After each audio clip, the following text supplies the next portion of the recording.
was in 2014, right? I think the lefties say that this revolution was I feel like I've heard them allude that this one was fake, that like the U.S. staged this or something. I don't. And the U.S. was fueling anti-government sentiment through mechanisms like U.S. aid, U.S. CIA aid. I'm not necessarily saying he's saying this, but it almost sounds like he's implying that like Russia is like pro-fascist. I don't think Russia is pro-fascist. I think that my understanding is that Russia and their understanding of how propaganda and everything works. In November 2013, then-President Viktor Yanukovych at the last moment refused to sign the so-called association agreement with the EU and set Ukraine on a course towards Russia instead. The decision sparked protests across the country, fueled by growing discontent with the ruling elite. What started out as a simple but large-scale expression of discontent would soon balloon into a massive pro-European movement against Russian influence and government corruption. The protest's epicenter was Independence Square in Kiev, also known as Maidan Nezalezhnosti, where the name Maidan Revolution came from. The protests went on for months, until... People are saying that there's a sniper on a building overlooking the Institute Sky Street behind me. So those are live ammunition rounds. Kalashnikov, where bullets have gone through their shields.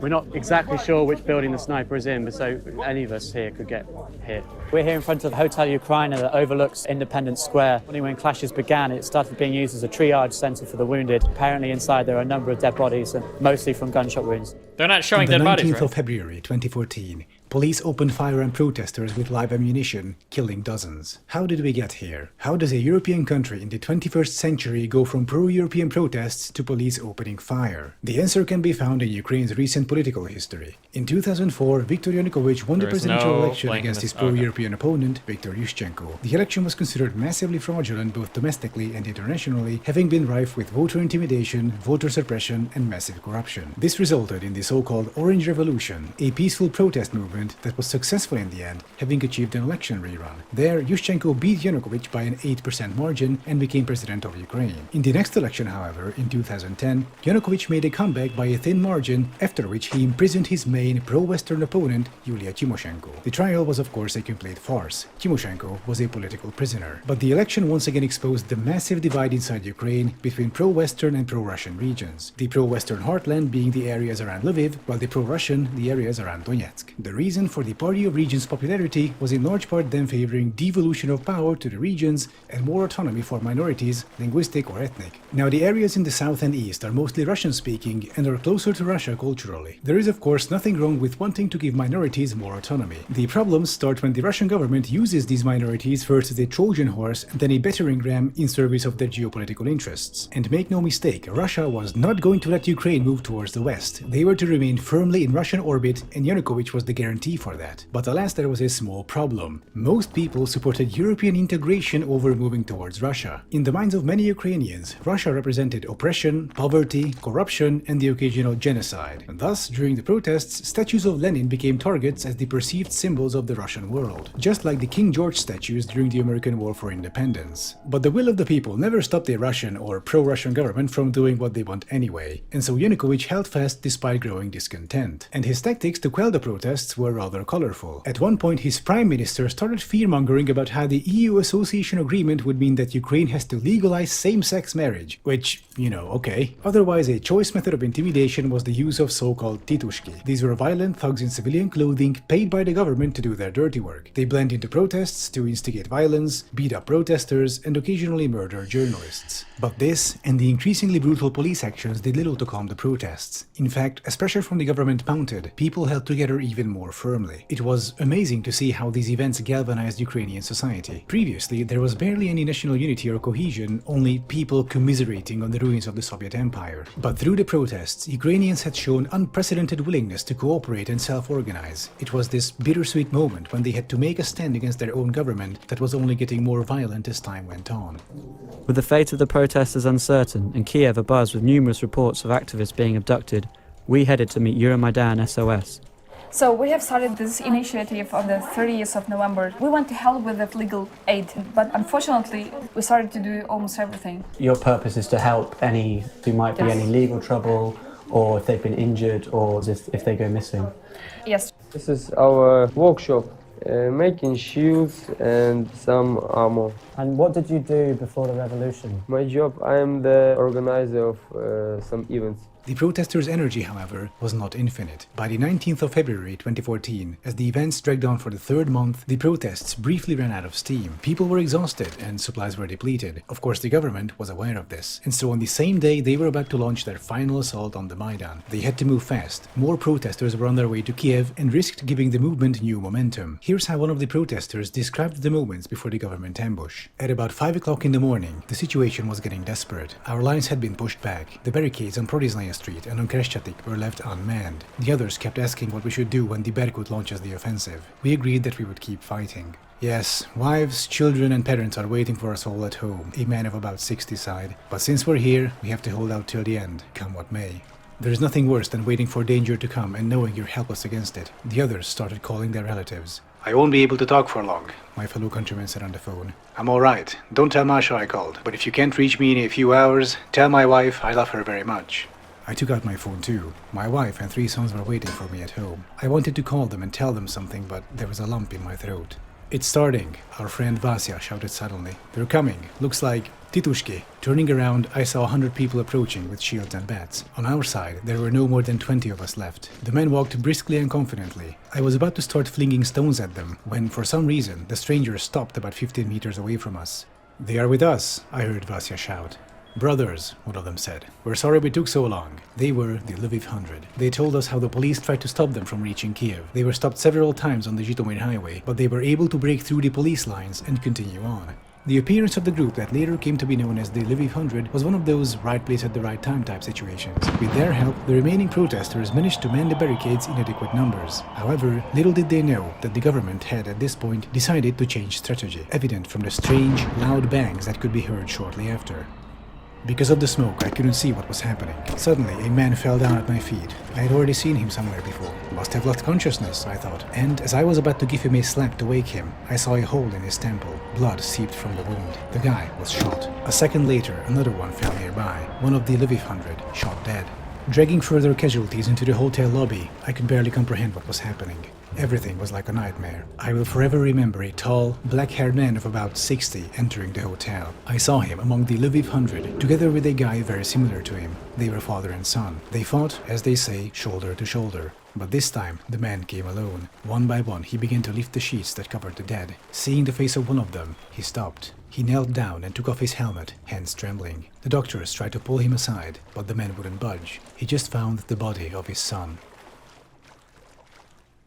In the end, their sacrifice, along with everyone else's, was not in vain. The murder of protesters was only fuel to the fire, and the movement rebounded with new momentum. Following days of desperate stalemate... This was in 2014, right? I think the lefties say that this revolution was I feel like I've heard them allude that this one was fake, that like the U.S. staged this or something. I don't remember if I heard... I don't think Hasan said it. I feel like I heard somebody else say this recently, but I could be wrong. That it was like this is like a CIA like a back coup or like a color revolution or something. I don't remember, but I don't want to accuse Hasan saying that. Maybe he didn't. I don't remember. I would have to go back and dig through. I feel like I saw that at least on Twitter though, but maybe not.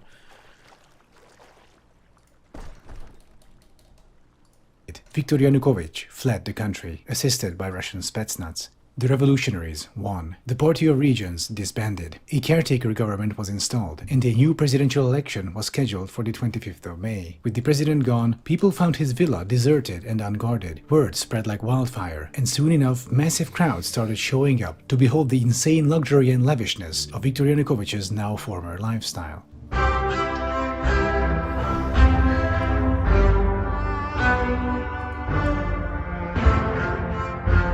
This is the main office of Yanukovych. Wow, pretty grand. You guys are working for 200 euros a month and your president lives in a place like this. How does that make you feel? You saw it. Yeah. Euromaidan. People's self-defense at some point will give Mezhigiria to the state. Okay. Because it belongs to people. And we hope this will be the first in the world museum in a museum of corruption. And they actually did. The Mezhigiria Residence Museum to this day is open for visitors. But the revolutionaries had little time to celebrate their victory. On the 27th of February, unmarked, heavily armed soldiers began seizing government buildings in Crimea. They came to be known as Little Green Men, sporting high-end Russian military gear.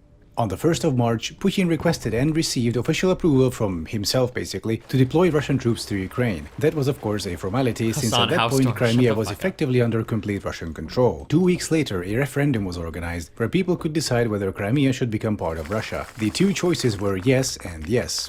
And how did that happen? Option number 1 was, do you support joining Crimea with the Russian Federation as a subject of the Russian Federation? Pretty straightforward. However, option number 2 was the following. Do you support the restoration of the 1992 Crimean Constitution and Crimea's status as a part of Ukraine? The problem is the 1992 Constitution declares Crimea as an independent state. So yeah, we can all see what they did there. In the end, it didn't matter much, since according to the results, 95.5% voted for joining Russia, with an Nice. official turnout of 85%. Nice. However, Wow. the real turnout was around 40%, with 50 to 60% of people voting for joining Russia. How do we know that? Because the Russian President's Human Rights Council accidentally posted the real statistics, which they then quickly deleted, but not before people took notice. The propaganda surrounding the referendum was part of the Russian narrative of heroic anti-fascism. More on that later. The referendum was, of course, a complete farce, and there was no question where Crimea would end up eventually. It remains to this day under Russian control, in violation of the 1994 Budapest Memorandum, which Russia agreed to, stating, among other things, that Russia cannot use force against Ukraine and has to respect its independence and sovereign borders. Russian Foreign Minister Sergei Lavrov later lied about this, saying how the memorandum only said not to attack Ukraine with nukes, but after literally 5 seconds of googling, you can find that the memorandum actually had 6 points, half of which Russia is openly violating. But at that point, Russia didn't even pretend to care about international agreements. Crimea was firmly in their hands, boosting Vladimir Putin's approval rating from a historic low of 62% to a 6-year high of 85.9%. But just as the Crimean crisis came to an end, a whole new series of crises started emerging. Pro-Russian protests spread across the east and south,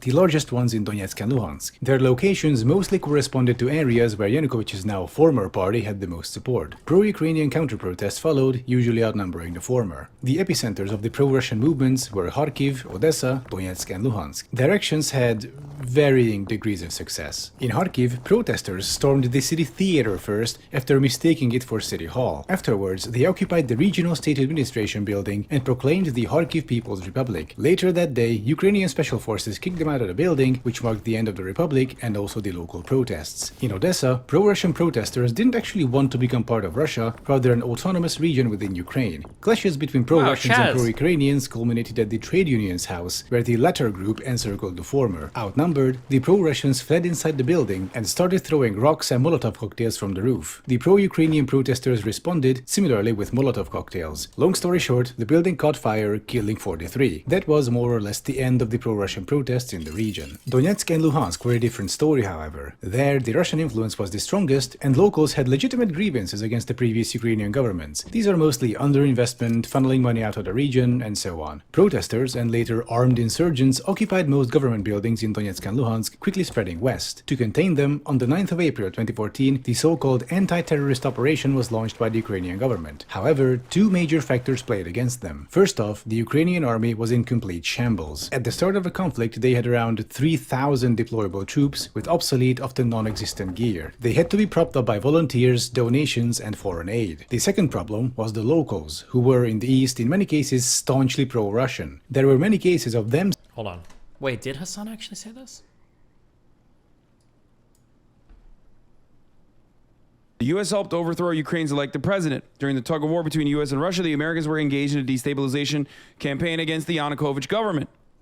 The campaign culminated with the overthrow of the elected president in the Maidan Revolution, also known as the Maidan Coup, named for the Kiev square that hosted the bulk of the protests. A political turmoil engulfed the country in the lead-up to 2014, and the U.S. was fueling anti-government sentiment through mechanisms like U.S. aid, USCI aid, and the National Endowment for Democracy, one of my favorites. Just as they had done in 2004, just as they have done all around the world. In December 2013, Nuland, Assistant Secretary of the State for European Affairs and longtime regime change advocate, said that the U.S. government had spent $5 billion promoting democracy in Ukraine since 1991. Wasn't there a recent bill that just passed that I think offered like what $60 million in like So basically, the last promoting election was true. The vast 95% of Ukrainians actually want Russia to own them again. What the fuck is this website? I don't know, but based on how I'm reading this article, it probably sounds like some huge, like, it's just like an anti-US website. So it probably has to do with how every other country around the world does fair and legitimate everything, and the US corrupts and destroys everything, or whatever. That's my guess, just on, like, reading these 4 paragraphs. But who knows? I could be wrong. Don't write off the whole site, I guess. I don't know, but...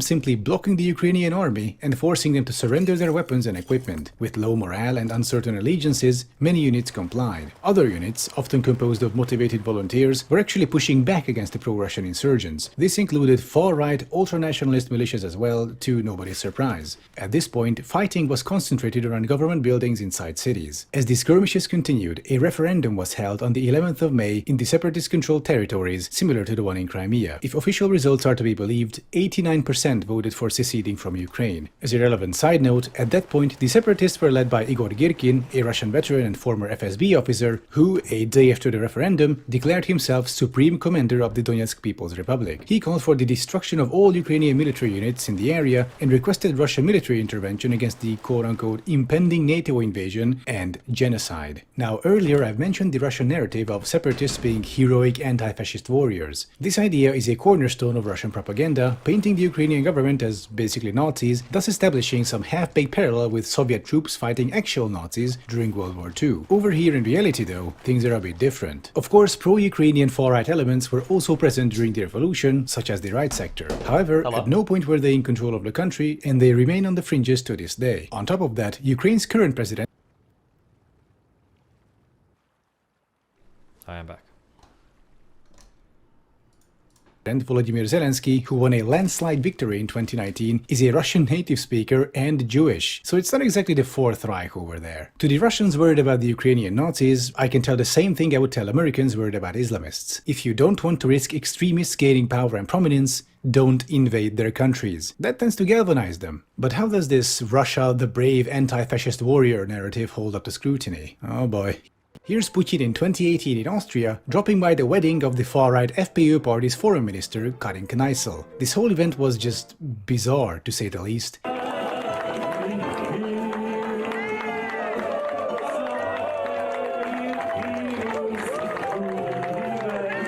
This is Heinz-Christian Strache, the former chief of the far-right party, who was forced to resign in 2019 due to the so-called Ibiza scandal, where he promised the supposed needs of a Russian oligarch lucrative construction projects. In exchange, the Russians were to take over Kronenzeitung, Austria's biggest newspaper, a major force in swaying voters, and turn it into a pro-FPÖ outlet. But the oligarch's quote-unquote niece turned out to be an undercover journalist, and the whole conversation was recorded. Also here's Heinz-Christian Strache in 2009 protesting the opening of an Islamic cultural center in Vienna. I'm sorry, this photo was just too funny not to include. In France, Marine Le Pen's far-right party was financed by a Russian bank. Also, here she...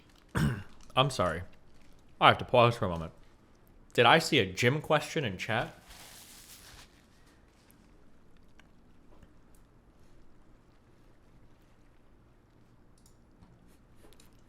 in 2017, having been invited to the Kremlin by Putin, where she talked about the need for friendship and cooperation with Russia and how sanctions are the answer, and so on. And here's Eric Zemmour, France's new far-right figurehead, recently found guilty of inciting hatred and racial abuse, having called unaccompanied migrant children thieves, murderers, and rapists. About Putin, he had this to say: Putin has restored the state, stepped in as the last defender of the Christians of the East, he exalts the Russian character of the country, defends national sovereignty, the family, and the Orthodox religion. Zemmour's presidential bid now has Russian backing, by the way. How about the German far-right party, the AfD? Yep, they're getting invitations to Moscow, aside from other worrying connections. And let's not forget about Viktor Orban, one of the most pro-Russian politicians in the EU. Now, I don't mean to sound negative or anything, but Orban is an ethno-nationalist, and he kinda made the Jewish question part of his campaign in the form of a billboard campaign against the so-called Soros plan, which, according to Orban, is a plan by George Soros and his shadowy elite to flood Europe with brown people, thus committing white genocide. This line of rhetoric is not alien to our friends at Russia Today either. I could go on for a while about other far-right parties in Europe and all their ties to Russia,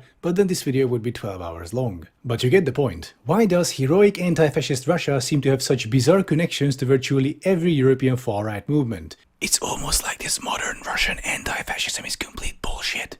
Almost. But back to Ukraine, this Real Clear Politics article details all the separatist figureheads' murky ties to a number of Russian far-right movements. I suggest you give it a read, it's very eye-opening. My favorite part of the article is this. While the infamous Donetsk leaflet ordering Jews to register and pay a special fee to the separatist government was almost certainly a hoax, Russian political scientist Anton Shekovtsov points out that there have been real and numerous manifestations of anti-Semitism in the anti-Maidan movement in southeastern Ukraine. Among them street posters, internet posts, and even speeches at rallies attacking the new Kiev government as a Jewish clique seeking to use Ukrainians to defend the interest of wealthy Jews, or depicting the Maidan revolution as a Zionist coup. The Euro-Asian Jewish Congress notes that when pro-Russian separatists seized control of the television station in Slavyansk on April 17th, their introductory broadcast was a video bearing the logo and web address of the rabidly anti-Semitic Popular Liberation Movement and promising that their broadcasting would be a counterattack against the quote-unquote Zionist zombie box. The article also talks about the Russian Cossack militiamen who fought with the separatists, whose goal, according to one of its leaders, is to destroy the Jew Masons who are fomenting disorder all over the world and causing us, the common Orthodox Christian folk, to suffer. The article goes on, another Cossack in Slavyansk told the Guardian's Luke Harding that Russians and Ukrainians were one people before Jews like Trotsky divided us. And the reason why all these far-right weirdos have such a presence among separatists is because fundamentally both Crimea and the Donbass are nationalistic projects aiming to restore some mythical past greatness of Russia. You know, Umberto Eco style. At this point, we need to talk a bit about Russia's geopolitical goals and plans going into the Ukrainian conflict. The goal was simple, to keep Ukraine firmly in Russia. To be clear, and maybe he's going to go into this, or maybe we would disagree, and I probably don't have as much a background to disagree with this guy as I need to.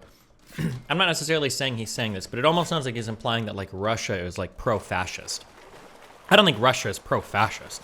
I think that Putin will take whatever government will be loyal to his administration, similar to the United States. The United States is also not pro-fascist, but if we think there's a leader that will represent U.S. interests in a region better than not, we'll support a fascist or probably a communist or whatever. Now, it tends to be the case that right-leaning parties might be more warm to the United States, and left-leaning parties maybe are sometimes more warm to Russia, but I don't think it's because they're fascist or because they're communist or whatever. It's just because of their willingness to support the interests of either side.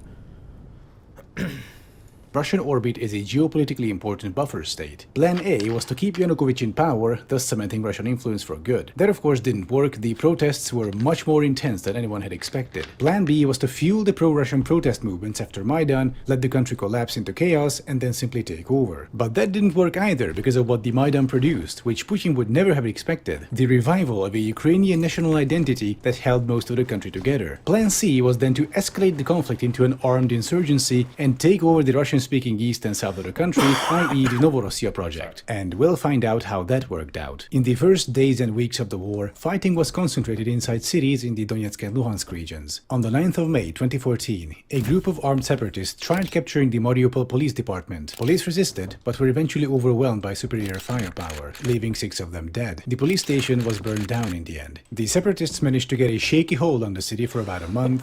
Then on the 14th of June, the city was recaptured by Ukrainian forces. They were aided by Right Sector and Azov volunteers, both far-right ultra-nationalist groupings. The latter used armored vehicles created from dump trucks, using them as mobile firing positions against the separatists. Once the Ukrainian army blasted into the city, the 6-hour operation began, in which Mariupol was effectively retaken and was made the temporary capital of the Donetsk region. This victory turned out to be crucial later on, since Mariupol is a strategically important city for multiple reasons. It has one of the biggest steel plants in Europe and blocks the way for a land bridge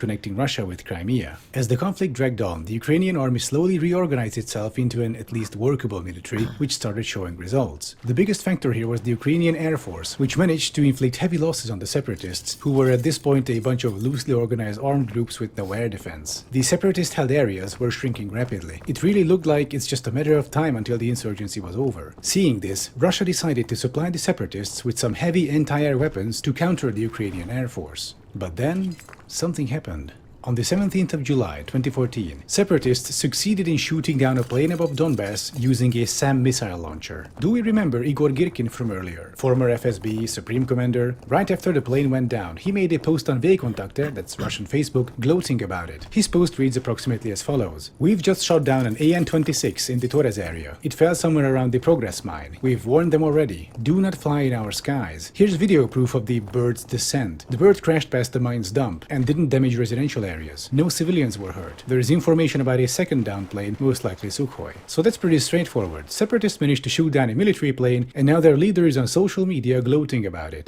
However, upon inspecting the wreckage, they made a startling discovery. Да, майор.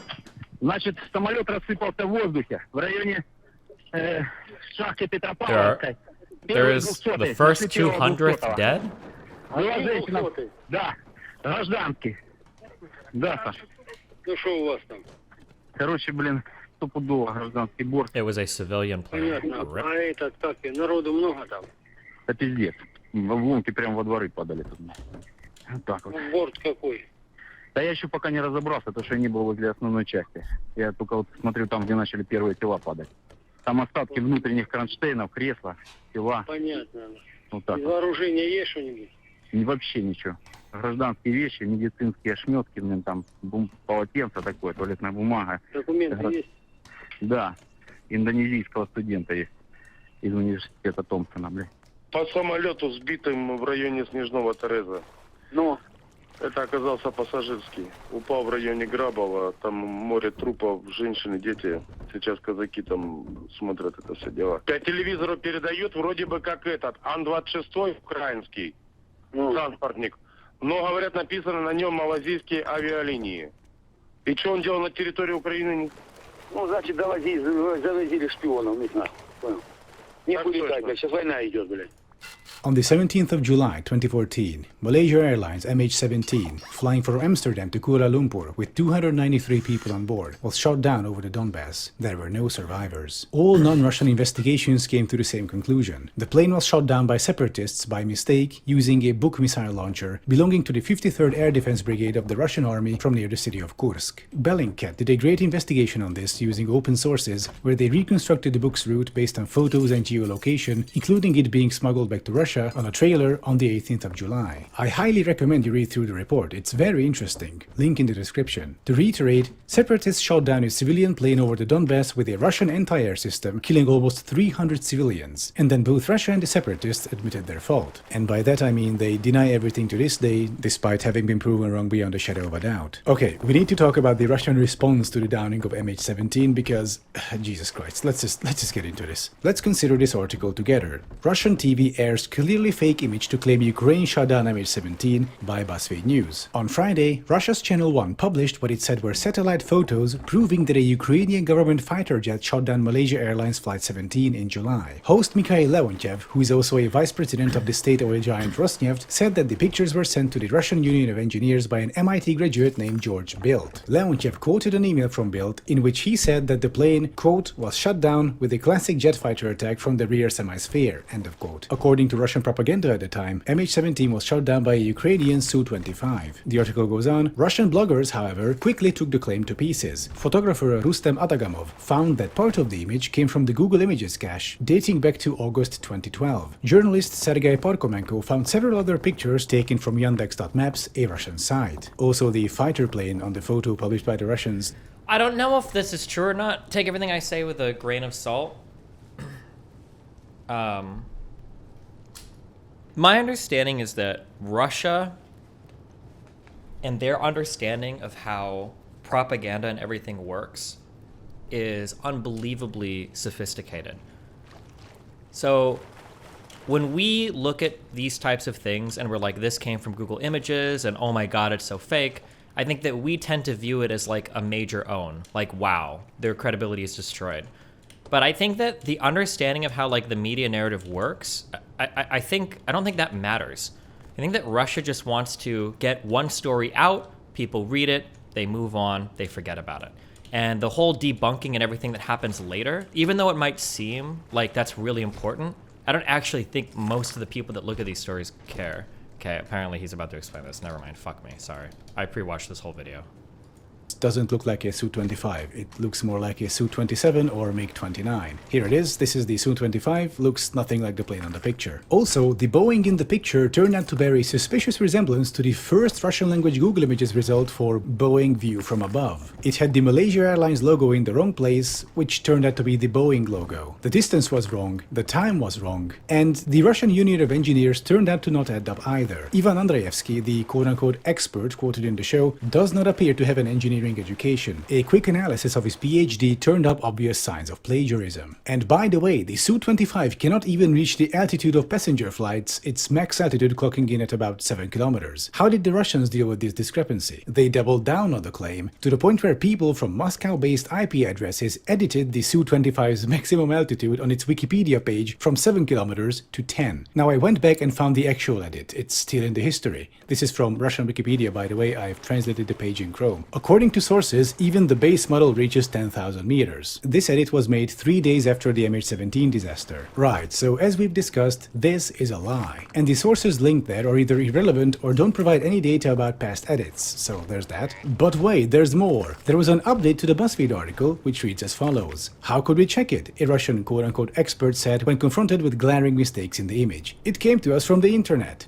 Update. The original source for the image told BuzzFeed News that he found it online and never expected to see it on Russian TV. Quote, those guys are either desperate or totally unprofessional, end of quote. So that's the Russian version of events, I suppose. Now you might be asking, what were they thinking? Whom were they trying to convince with these fake claims and Wikipedia edits? Well, that's just the thing. They weren't trying to convince you. They were trying to make you doubt everyone else. Yeah. The images they published were complete debunk to every person even remotely familiar with image manipulation and military tech, but, well, most people aren't. Every undiscerning journalist publishing the images without thinking, every mindless share on social media, every person even talking about this really, helps generate more confusion, more informational white noise. In it, you're no longer sure what the truth is, meaning you're no longer sure whether the Russian narrative is false or not. This was the first large-scale instance of next-generation Russian information warfare, where the goal isn't to convince, but to sow the seeds of doubt. So, about that Wikipedia edit where the Su-25's altitude was changed from 7 to 10 kilometers. Here's how RT uses that proven falsification to generate even more confusion. Peter Heisenker is a German pilot with a long service record. He became interested in the story of the downed Boeing after seeing a photograph taken at the crash site. Several days later, a Russian Ministry of Defense representative published data showing that not long before the tragedy, another aircraft had been observed in the vicinity of the Malaysian Boeing, reporting a Ukrainian jet in the sky. Man findet in Wikipedia, wenn man die Su-25, das Flugzeug, von dem gesagt wird, dass es sich in der Nähe dieser MH017 befunden haben soll, dann findet man plötzlich Einträge, Dienstgipfelhöhe 7000 Meter. Einige Monate vorher war an derselben Stelle, sowohl in der englischen als auch in der deutschen Version, circa 10.000 Meter. Das ist verändert worden im Vorfeld dieses Absturzes. This is what next-generation propaganda looks like. The past is alterable. The past never had been altered. The maximum altitude is 10 kilometers. The maximum altitude had always been 10 kilometers. And even if this narrative is proven wrong, that's just one more sound in the overwhelming informational white noise. In either case, Russia wins. It's both genius and absolutely terrifying, really. Outside of this bizarre parallel universe, there was another version about the tragedy by the Ukrainian security service about how the real target wasn't MH17, but a Russian plane to use as a casus belli for an invasion, but that claim was debunked by Bellingcat in the end. The real reason behind the downing of MH17 was simple incompetence by separatists, mistaking a civilian plane for a military one. Around the time of the MH17 disaster, the Ukrainian military started making serious progress during the so-called Great Raid of 2014. They beat back the separatists to the point where they managed to cut off Donetsk and Luhansk from each other. The enemy was weakened, demoralized, and retreating in most theaters. Victory was at hand. The enemy was retweeting? Why? August, Ukrainian troops were inside Donetsk, advancing block by block. Under pressure from Russia, Igor Girkin resigned from the post of separatist commander. He was replaced by Alexander Zakarchenko. This represented the Russian government's change of strategy. Instead of insurgency and separatism, the name of the game became federalization, i.e. put pressure on the Ukrainian government through the conflict so they'll agree to federalize the country, which would result in Russia being able to maintain its influence over Ukraine. To this end, Russian troops and equipment started flowing into the Donbass through the uncontrolled checkpoints. The little green men were back. This time, do lefties buy into the Russian story on the plane too? I don't know. See if there's anything about Hasan talking about MH17. Curious. Would be an interesting meme. time making an appearance in the east. Ukrainian troops caught 10 Russian paratroopers, in fact, who claimed they simply got lost around the border. The problem was they were caught around the village of Zerkale, which is about 8 hours on foot from the Russian border. So either these professional soldiers trained in navigation couldn't orient themselves during 8 hours of marching, or Russia was deploying its troops inside Ukraine after the separatists started losing. This Reuters article goes on to say, 2 witnesses told Reuters on Tuesday that the dozens of men who arrived at the weekend and set up a roadblock were not local and had military ration packs marked with Russian writing. While they bore no insignia, their appearance or behavior bore striking similarities to a group of Russian troops detained in Ukraine in the past few days and to Russian forces which occupied Crimea earlier this year, the witnesses said. So yeah, Russia started pushing troops and equipment across the border to prop up the separatists. An enormous counterattack followed, where Russian forces took large swaths of the Donetsk and Luhansk regions. Suddenly, the Ukrainian army found itself retreating. Following the Russian blitzkrieg, a ceasefire was announced in the form of the so-called Minsk Agreement. This specified Ukrainian and separatist lines, set up a buffer zone between the two, and banned artillery above 100 millimeters. Despite this, most of the fighting continued. Also, separatists held an election on the 2nd of November in violation of the agreement. 331 people died during the ceasefire, which lasted more or less until January 2015. The following month, however, turned out to be the darkest, most brutal periods of the Donbass War. In the morning of the 25th of January 2015, without warning, separatists fired... Hold on. An important reason why they support mostly far-left or far-right parties is because anti-EU sentiments in European left are pretty much non-existent. Is that really true? Wasn't Corbyn pro-Brexit? Weren't some of the farther left Labour parties in the UK pro-Brexit?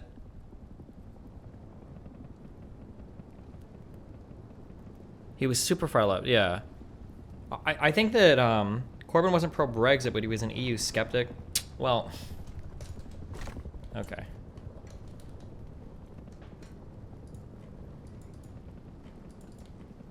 %40 of the Labour Party was pro-Brexit. All right. Fired on Mariupol with so-called Grad multiple rocket launchers. If you ever wondered what that looks like from up close, here you go.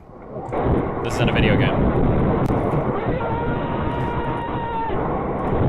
Wait, are there...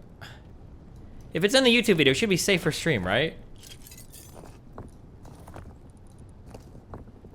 It's fine. Okay, nobody got hurt in any of these shots.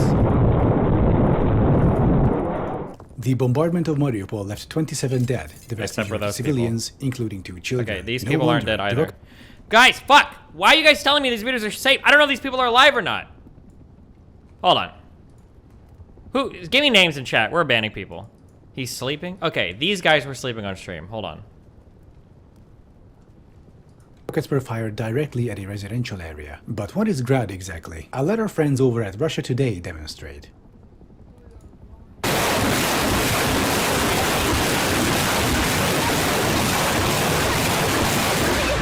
That's 13 Grad missiles that were just fired at the Ukrainian army. Bellingcat later confirmed what everyone already suspected. The shelling was directed by Russian officers and militants. Based on their trajectory estimates, the rockets clearly came from separatist-controlled territories. I've linked their full report in the description, feel free to go over it. This, of course, was a war crime, and it wasn't the last. But parallel to the bombardment of Mariupol, there was another series of events unfolding. Following the Russian counterattack, Ukrainians still held the city of Debaltseve, driving a wedge between the two separatist territories. It was a strategically important road and railway crossing. Naturally, the Ukrainian defenses were significant. Separatists in loose formations had no realistic chance of taking the city. This brings us to Selfie Soldiers, an excellent documentary by Vice, linked in the description.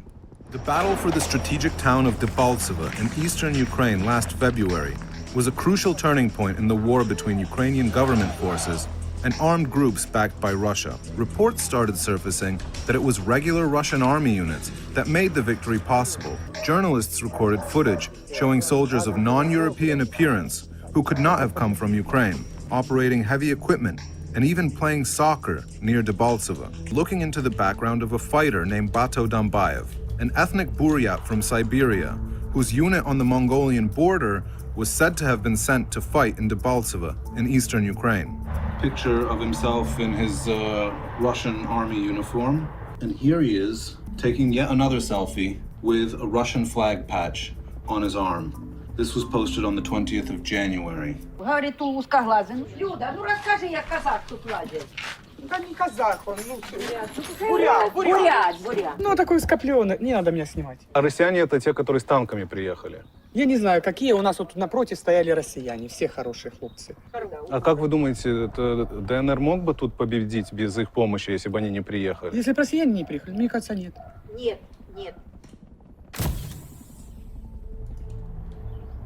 This is the exact spot where an ethnic Asian-looking soldier had his selfie taken in mid-February. He then put that photograph up on a Russian social networking site, and that's why we know that he's a serving officer in the Russian Federation's army. Despite mountains of evidence, Russia denies any involvement in the Ukrainian conflict, viewing it as a domestic Ukrainian matter, while at the same time threatening Ukraine with military action should they launch an offensive against the separatists. At the time of the Battle of Debaltseve, the Minsk ceasefire agreement had already collapsed after separatists launched an offensive to retake Donetsk airport. Then, on the 12th of February, Minsk II was enacted, a renewed peace agreement calling for complete and unconditional ceasefire, among other things. It was agreed to by all sides, but then the separatists stated that it doesn't apply to Debaltseve, so they launched the aforementioned offensive, pushing the Ukrainian military out of the city a week later. To Russia and its allies, agreements are just words on a paper at this point. After Debaltseve, the ceasefire was observed, until separatists launched yet another offensive against the town of Mariinka involving tanks and artillery on the 3rd of June. Interestingly, this resulted in the first anti-war protest in Donetsk, where 500 people blocked a road in front of the administration building, calling for the fighting to stop. After the Mariinka offensive, fighting died down. The Donbass war became a frozen conflict, with only occasional skirmishes along the front lines. 2016 turned out to be a relatively peaceful year, during which only about 500 Ukrainian soldiers died. The ceasefire agreement was holding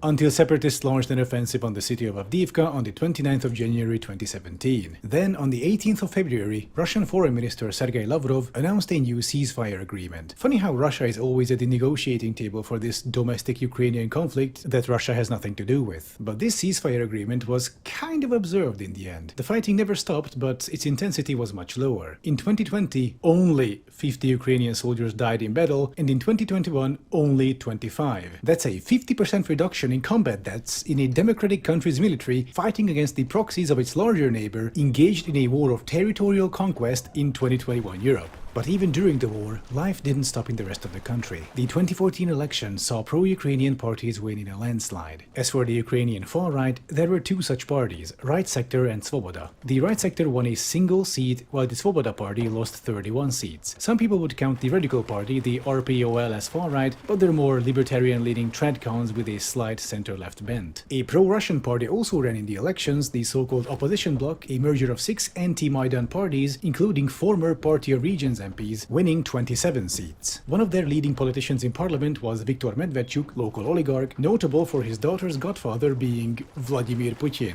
I'm not joking. Medvedchuk is considered an ally and close friend of Putin and has worked since 2014 to undermine Ukraine's pro-European course. He did this through his media empire, being the de facto owner of 3 major Ukrainian TV channels, 112 Ukraine, News One, and Zik, which were used to spread Russian narratives. This article goes into detail about how exactly this happened. Feel free to look it up. The 2014 presidential election was won by pro-European Petro Poroshenko by a wide margin. From that point on, Ukraine started its movement towards the EU. The law on decommunization was enacted, aiming to remove all Soviet monuments from public spaces, change Soviet-era names of public spaces, and ban all totalitarian symbols, including Soviet and Nazi ones. According to official statistics, more than 51,000 streets and about 1,000 settlements were renamed, while 1,320 Lenin statues and 1,069 others were removed. Some people got creative though. In Odessa, Lenin was turned into Darth Vader, so they won't have to bother with removal. The red stars were replaced by the Ukrainian trident, while statues and monuments were taken to museums, signaling the end of an era. Decentralization reform was enacted, not the kind Russia wanted, where Donetsk and Luhansk have a veto in foreign policy, but a process of strengthening local governance, giving local communities more sources of funding, and eliminating the top-heavy, over-centralized Soviet structure of government. The Ukrainian Orthodox Church, used as a geopolitical tool by Russia, was allowed to officially secede from the Moscow Moscow Patriarchate, negating Russian influence on churchgoers. Vitaly Klitschko, former Ukrainian boxing champion, became the mayor of Kiev. So there's that. Ukraine received a visa waiver, meaning Ukrainians could now travel to the EU without having to get a visa. Due to reforms and improving governance, the economy grew despite the war. Poroshenko during his presidency requested NATO membership multiple times, but nobody in the alliance dared risking such a thing. I want you to consider this in light of recent developments, by the way. Corruption remained an issue though, so in the 2019 presidential election, Poroshenko did not get a second term. A former actor and comedian, Vladimir Zelensky, won the presidency in a landslide victory, campaigning on anti-corruption and putting an end to the Donbass war. With his candidacy, the traditional East-West divide disappeared. As an anti-corruption, pro-peace centrist, his appeal was universal, and this became a significant problem for the Russian propaganda machine. According to their narrative, Ukraine is ruled by a far-right Western puppet government that wants to eliminate Russian culture, but then Ukraine elects a Russian-speaking Jewish president in a landslide who runs on a platform of peace and reconciliation. On top of that, in the parliamentary elections a few months later, far-right parties won a single seat out of 450. Zelensky's party, Servant of the People, also won in a landslide, gaining 254 seats. The second largest party became the pro-Russian opposition platform with 43 seats, chaired by the aforementioned Viktor Medvedchuk. Oopsie. With the election of Zelensky and his party, the pace of reforms accelerated significantly. The army reform and re-equipment initiated by Poroshenko was continued, resulting in a far more capable military with 405,000 active personnel and 250,000 in reserve. Their re-equipment has been underway for a while now, including with hardware from allies such as Humvees and Javelins. The latter was a pretty big deal, by the way. The reforms momentum also allowed for some unique developments. With Estonian assistance, the State in a Smartphone project was launched, so now as a Ukrainian, you can handle most government bureaucracy through your smartphone instead of having to go to some office every time. Many cities created so-called annual public budgets, where people can propose small, local projects to implement, and then people can vote which projects should get financing.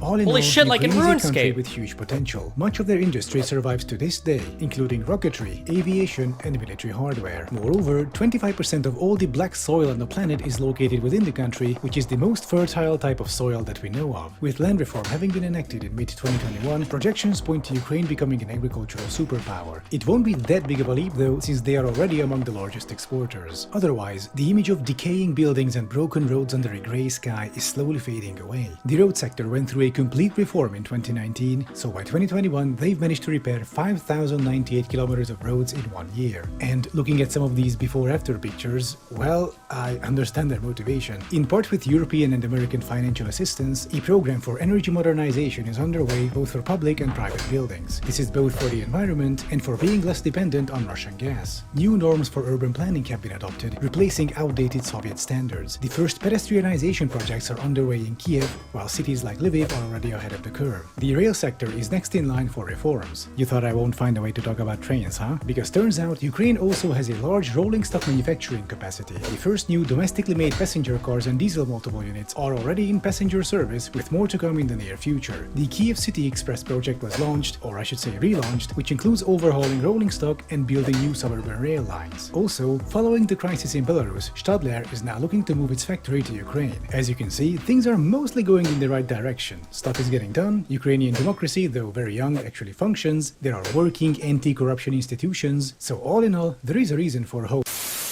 Russian President Vladimir Putin amassing troops and military hardware near Ukraine's borders and could launch an attack on the country at any time.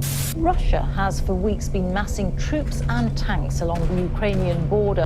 Russia's massive buildup of troops and firepower on Ukraine's doorstep. The first of thousands of U.S. troops have now arrived in Poland and Germany to support NATO amid fears of a Russian invasion of Ukraine.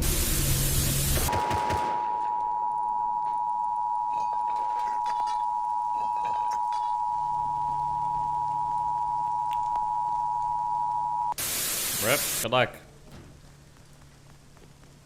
Okay, we watched the whole video. I hope you're happy.